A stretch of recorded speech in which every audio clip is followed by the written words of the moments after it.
এইবারেই প্রথম তাদের বদলি, তাদের ছুটি, তাদের শৃঙ্খলা এবং তাদের পদোন্নতি, এই চারটা কাজ সঠিকভাবে সম্পাদন করার জন্য প্রধান বিচারপতির অধীনে একটি স্বাধীন বিচার বিভাগীয় সচিবালয় প্রতিষ্ঠা করা হয়েছিল।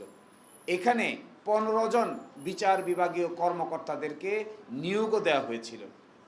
আমরা খুবই আশ্চর্যজনক যে এই যে জুলাই জাতীয় সনদ যা তারা বলছেন, এটার 36 নম্বর অনুচ্ছেদে দেখবেন, 36 নম্বর অনুচ্ছেদে 33টি দলের ভিতরে শুধুমাত্র এক দল ছাড়া বিএনপি সহ সকল দল একমত যে স্বাধীন বিচার বিভাগীয় সচিবালয় প্রতিষ্ঠা করা হবে এবং 116 অনুচ্ছেদ থেকে আমরা বিচার বিভাগকে মুক্ত করব।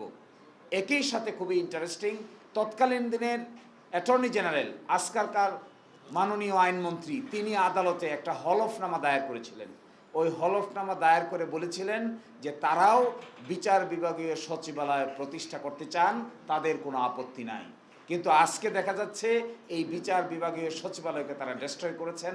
আমাদের বিবেচনায় স্বাধীন বিচার হলে আমরা যার পক্ষেই বিচার যাক না কেন আমাদের কোনো আপত্তি নেই। বিচার যদি আমাদের বিরুদ্ধেও যায় তাতেও আমাদের কোনো আপত্তি নেই। সঠিক বিচারের মাধ্যমে, ন্যায় বিচারের মাধ্যমে আমাদেরকেও যদি আদালতের আসামি হিসেবে দাঁড়াতে হয় আমাদের কোনো আপত্তি নাই। কিন্তু বিচারকদের স্বাধীনভাবে কাজ করতে না দিলে একটি সভ্য সমাজ গড়ে উঠতে পারে না। সরকার যদি কোনো সিদ্ধান্ত নেয় যা নাকি সংবিধান সম্মত নয়, আইনসম্মত নয়, বিচারকরা সেটি দেখবেন, বিচার করবেন, পক্ষে বিপক্ষে যা রায় দিবে আমি অসন্তুষ্টি হলে আপিল করব। কিন্তু বিচারকদের আমি বদলি করে দিব, তাদের পদোন্নতি দেব না, তাদেরকে সুন্দরবন বান্দরবন পাঠিয়ে দিব, এটি কোনো স্বাধীন বিচার বিভাগের ক্যারেক্টার হতে পারে না। বাংলাদেশ জামায়াত ইসলামী সর্বদাই স্বাধীন বিচার বিভাগের পক্ষে এবং স্বাধীনতার সহিত বিচারকরা এই বিচারকার পরিচালনা করবেন, তাতে আমাদের কোনো আপত্তি নাই। আমরা মনে করি বদলি, ছুটি, পদোন্নতি আইন মন্ত্রণালয়ের হাতে থাকা উচিত নয়, এটা সম্পূর্ণভাবে সুপ্রিম কোর্টের কাছে থাকা উচিত। এই বিধান যদি ভায়োলেট করা হয় তাহলে অধস্তন বিচার বিভাগ তার স্বাধীনভাবে কাজ করতে পারবে না। রাতে 3টার সময় কিংবা বিকালে কিংবা সন্ধ্যার সময় আদালত বসিয়ে যাকে ইচ্ছা তাকে সাজা দেওয়ার যদি অভিপ্রায় থাকে তবেই আইন মন্ত্রণালয় এটা নিয়ন্ত্রণ করতে চাইবে।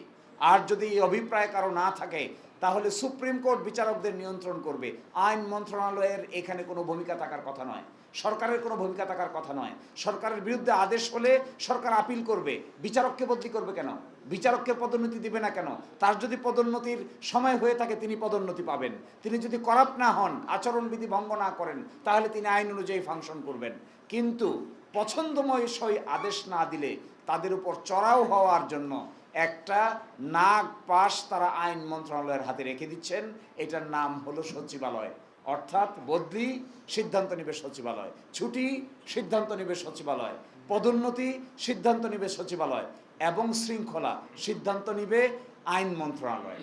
এই আইন মন্ত্রণালয়ের করায়ত্ত থেকে স্বাধীন বিচার বিভাগের সচিবালয় প্রতিষ্ঠা করে প্রধানমন্ত্রীর নেতৃত্বে বিশেষ কমিটির আলোকে এই সিদ্ধান্তগুলো নেওয়ার বিধান করা হয়েছিল।